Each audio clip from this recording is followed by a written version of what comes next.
daawadayaal haatan dhinacayga waxa jooga kabtanka kooxda Goodir oo toddobaadkii 10aad ee kulankii galabta guul ka gaaray kooxda wasaaradda caafimaadka xilli 5-2 natiijada ciyaartu ku soo dhamaatay wal dareenkaaga kulanka galabta alxamdulillaah rabbil caalamiin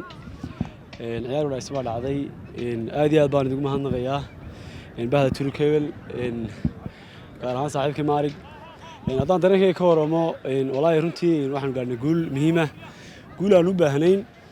runtii culays baan saarnaa oo kulankii liiga hore iyo FA Cup-ka guuldaraan ayaan waajahnay alxamdulillaah rabbil caalamiin soo noqosho fiican bay nootay mooralna way nootay runtii ma aha inaan guusha ku istaagayno sida caadada ahayd insha Allah abdullah laakiin waxaan rajaynaynaa inaan hoggaankan la wareegno insha Allah koobkan ku guuleysano dareenkaaga balle taageerayaasha kooxda Goodir toddobaadkii u dambeeyay koobka ee xiriirka kubadda cagta FA ayaad ka soo hadheen galabta guul weyn baad gaadheen kaalinta koowaad baad fadhidaan 23 dhibcood dareenkaaga bal taageerayaasha kooxda ee Goodir aad la wadaagayso kulanka galabta wallahi maariga waxaan la wadaagayaa taageerayaasha ruuxiga horta marka hore aad iyo aad baan ugu mahadnaqayaa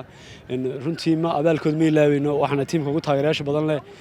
waxaan u ballan qaadaynaa maadaama aanu ka hadhnay koobka FA Cup-ka aanu hore noo luminay fursadda liiga inaanu runtii waxa weeyaan u ballan qaadayna inaan horiyaal ku guuleysan doono insha Allah galabta guul ka gaaray horyaalka isbuucii 10aad toddobaadkii daawadayaal hore waan wada ogeyn kooxda wasaaradda warfaafinta ayaa ka badisay kooxda Goodir ee koobka xiriirka kubadda cagta ee FA galabta waxa la isku soo noqday lugtii labaad ee horyaalka bal dareenkaaga maadaama culays badan ku saarnaa dhanka taageerayaasha iyo kooxdaba bal guusha galabta aad gaadhay marka hore ilaahay baa mahad leh marka labaad waxaan u mahadcelinayaa Turkeyl iyo Bukaase wallahi guuldaradu waa guuldaradu aad bay xanuun badan tahay anagoo horyaalka ciyaarta wiigi hore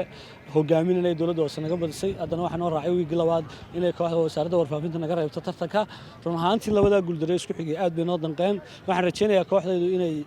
one step hore u qaaday runtii anagoo rajaynayna taageerayaasheeda iyo maamulka kooxda ciidanka biliiskaba inaanu tusno inaanu koox awood lanahay ee qadar nagu dhacay run ahaantiina waxaan filayaa inay jawaab waliba aad u yar tahay oo rajaynayna insha Allah ciyaaraha dambe inaan jawaab qurux badan bixino aad baad mahadsantahay daawadayaal halkan waxa jooga laacibka kooxda Goodir oo isagu galabta gool ka dhaliyay garoonka Hargeysa Stadium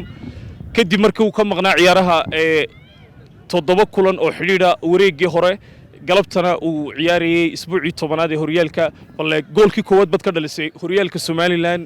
oo ka socday muddo imika 4 bilooda bal kulanka galabta dareenkaaga goolka aad ka dhalisay garoonka Hargeysa Stadium bismillaahir rahmaanir rahiim ilaahay waa mahad marka koowaad iskale marka labaad waxaan mahad celinaa shirkadda Turkeyl iyo saaxiibkii Bukaase wallahi goolkaas gool aad igu farxad badan buu ahayd maadaama 7 kulan ka maqnaa kooxdayda aan 3 kulan hadda ciyaaray alxamdulillaah ilaahay mahad leh goolkaasi gool aad igu weyn buu ahaa maadaama aanu hoggaanka doonayna inaan qabano aan hadda qabanay insha Allah waa sii soconana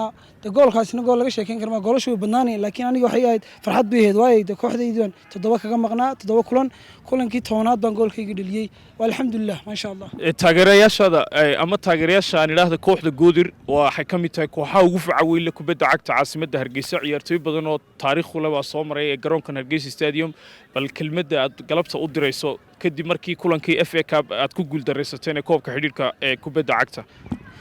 bismillaah wallahi taageerayaasha waan u hambalyeynaa hambalyo wanaagsan ma dirna cid kooxda taageerta iyo cid khaas ahaan aniga ay taageerta kooxdan oo taageero leedahay koox waliba adduunka ba taageerayaasha kooxda Goodir waxaan sheegaynaa insha Allah isaan noo taageersan noo garab taagintii wanaan mar walba inii garab taaganahay kulankii aan helnay afeegana rabbigu wuxuu qoray bay qoraalna wax diidina maaha insha Allah wax kale haray waa koobkan baan natiijada dhiganaa cidii qaada iyo cidii kale oo afeegana oo hambalyeena laakiin taageerayaasha waxaan sheegaynaa kooxda ka niyad jabina mar walba garabkiin iyo gaashaan bay leenahay aad baad mahadsantahay haye Bukaase saaxiib daawadayaal waxa soo dhamaatay toddobaadkii 10aad ciyaartii dhaxmarisay kooxda Goodir iyo wasaaradda caafimaadka horyaalka kubadda cagta Somaliland ee garoonka Hargeysa Stadium kulankan ayaa xiise gaar ah u lahaa taageerayaasha naadiga kooxda Goodir taasoo toddobaadkii hore ay laga badiyay koobka xiriirka kubadda cagta galabta ayaa ciyaartani waxa ay ku soo dhamaatay 5 gool iyo 2 taasoo guushu ay raacday kooxda ciidanka booliiska ee Goodir toddobaadka 10aad ee horyaalka kubadda cagta Somaliland waa muuqaalkii dhamac galas iyo Mubaarak Bukaase Turkeyl TV Hargeysa Stadium